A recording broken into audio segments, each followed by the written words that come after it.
Average age of the young Americans serving in uniform today is 20 and a half years of age, making him about 10 months older than his grandfather who would have served in my war. He's a high school graduate. He's a volunteer. He is brighter, better educated, better trained, led, and equipped than any soldier, sailor, airman, guardsman, or Marine of any country in history. He goes to work wearing an 8-pound Kevlar helmet, a 45-pound flak jacket, and today in Kandahar, it was 110 degrees, and he'll hike up those hills and walk back down them without complaining. He's been taught chemistry and physics and ballistics and avionics and electronics to operate and maintain the most sophisticated weapons and equipment ever designed by the hand and mind of man. He can use his body like a weapon, and his weapon like part of his body. And he can take a life or save one because he has been so remarkably well trained.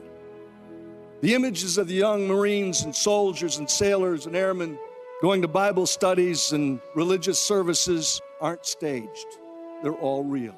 They're all spontaneous, and nearly all of them are initiated by those young Americans in harm's way. When they gather in prayer circles and huddle up before a mission, they're not going out to play football. They are going into mortal combat, and they know that some of them are liable not to come back. And they do it because they have faith. Just for the grins, how many of you raised a teenage boy? I used to do this when Betsy wasn't there because she eventually told me, I saw you raise your hand. I did that.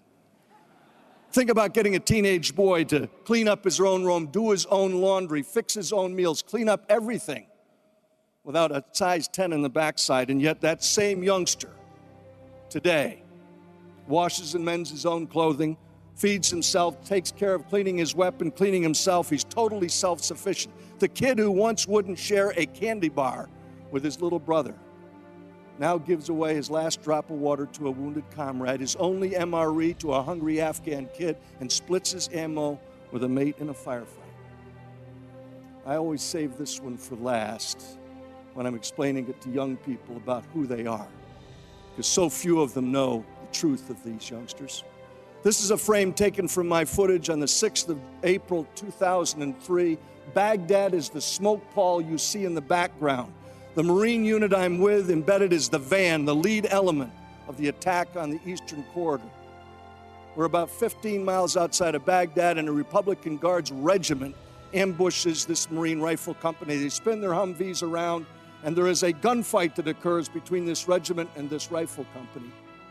And in the midst of the beaten zone, the area where the intersecting bullets are crossing, a United States Navy corpsman I had first met in Kandahar in 2001 rushes into the battlefield, right through the fire, drags two wounded Marines out, and carries them on his shoulder to a helicopter that's landed in the roadway. And in this footage right here, I am standing on the ramp of that helicopter.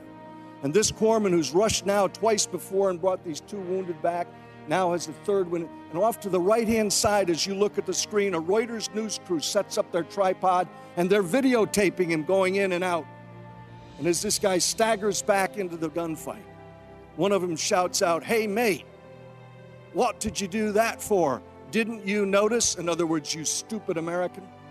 Didn't you notice that wasn't a Marine? If you look carefully at that photograph, you'll see that the wounded warrior who's already been bandaged up by that United States Navy medical corpsman isn't a Marine. It's a wounded Iraqi soldier. And this U.S. Navy corpsman has rushed into the battlefield to save his life. And so, because it's polite company, Wayne, I can only put it this way. In response to the Reuters news crew, the Navy corpsman gives them a gesture. You're not supposed to get that part. He gives them a gesture. He says, "Didn't you notice? He was wounded. That's what we do. We're Americans."